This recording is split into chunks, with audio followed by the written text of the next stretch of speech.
नमस्कार। प्रभा साक्षी news network और आप सभी का स्वागत है। पश्चिम एशिया में चल रहा अमेरिका और ईरान के बीच टकराव अब केवल दो देशों की जंग नहीं रह गया है। यह संघर्ष धीरे धीरे एक व्यापक अंतर्राष्ट्रीय शक्ति संघर्ष का रूप लेता दिख रहा है।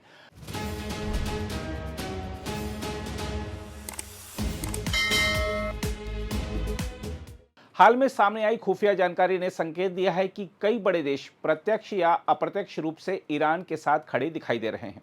हम आपको बता दें कि एक अंतर्राष्ट्रीय समाचार चैनल की रिपोर्ट के अनुसार अमेरिकी खुफिया एजेंसियों को आशंका है कि चीन ईरान को आर्थिक मदद देने, मिसाइल से जुड़े पुर्जे उपलब्ध कराने और अन्य सैन्य सामग्री देने पर विचार कर रहा है।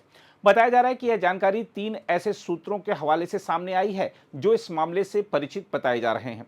इसी के साथ यह भी सामने आया है कि रूस कथित तौर पर ईरान को पश्चिम एशिया में अमेरिकी सैन्य ठिकानों, युद्धपोतों और विमान की वास्तविक समय की जानकारी दे रहा है। इस तरह की खुफिया जानकारी से ईरान को अमेरिकी बलों को निशाना बनाने में मदद मिल सकती है। हालांकि रिपोर्ट में यह भी कहा गया है कि चीन इस संघर्ष में खुलकर उतरने से बच रहा है। एक सूत्र के अनुसार चीन अधिक सावधानी बरत रहा है क्योंकि यह युद्ध उसकी ऊर्जा आपूर्ति के लिए खतरा बन सकता है और वह चाहता है कि यह संघर्ष जल्द समाप्त हो।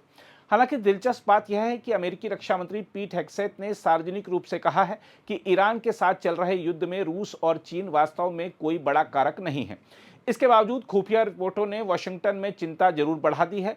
हालांकि अब तक अमेरिका ने इस पर सीधी प्रतिक्रिया नहीं दी है। उधर रूस ने सार्वजनिक रूप से इस संघर्ष को एक तरफा सशस्त्र आक्रमण बताते हुए इसे तुरंत समाप्त करने की मांग की है। हम आपको बता दें कि विश्लेषकों का मानना है कि रूस और चीन दोनों ही देश अमेरिका के वैश्विक प्रभाव को संतुलित करने की रणनीति के तहत ईरान के साथ अपने संबंध मजबूत कर रहे हैं। चीन लंबे समय से ईरान का एक बड़ा व्यापारिक साझेदार रहा है और उसने ऊर्जा, आधारभूत ढांचे और निवेश के क्षेत्र में तेहरान को आर्थिक सहारा दिया है। रूस और ईरान का सैन्य सहयोग भी नया नहीं है। सीरिया के गृह युद्ध के दौरान दोनों देशों ने मिलकर वहां की सरकार का समर्थन किया था और खुफिया साझेदारी भी की थी। हम आपको बता दें कि रूस और चीन के अलावा उत्तर कोरिया को भी लंबे समय से ईरान का रणनीतिक सहयोगी माना जाता है। इतिहास बताता है कि ईरान इराक युद्ध के दौरान उत्तर कोरिया ने तेहरान को हथियार और मिसाइल तकनीक उपलब्ध कराई थी।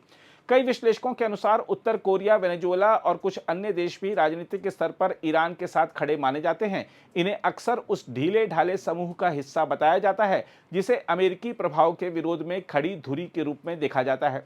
इसके अलावा पाकिस्तान, ब्राजील, दक्षिण अफ्रीका, तुर्की और ओमान जैसे कई देशों ने भी अमेरिका और उसके सहयोगियों की सैन्य कार्रवाई की आलोचना की है और कूटनीतिक समाधान की मांग की है। विशेषज्ञों का कहना है कि यूक्रेन युद्ध के दौरान भी रूस को ईरान, चीन और उत्तर कोरिया से विभिन्न प्रकार की सामग्री और रणनीतिक मदद मिली थी, जबकि अमेरिका और उसके सहयोगियों ने यूक्रेन को हथियार और खुफिया सहायता दी थी।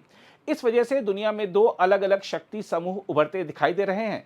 हम आपको यह भी बता दें कि ईरान के खिलाफ अमेरिकी सैन्य अभियान भी काफी बड़ा है। अमेरिकी अधिकारियों के अनुसार इस अभियान में 50,000 से अधिक सैनिक, 200 से ज्यादा लड़ाकू विमान और 2 विमान वाहक पोत शामिल हैं।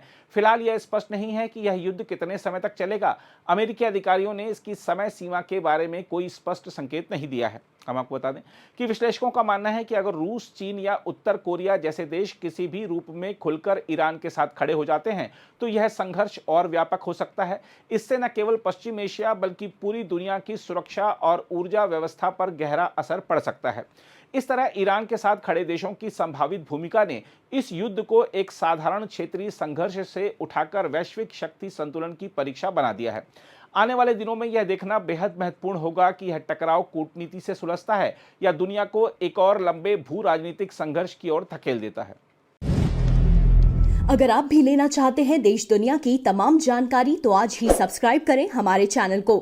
साथ ही नीचे दिए बेल आइकन को जरूर दबाएं ताकि हर अपडेट आप तक पहुंच सके।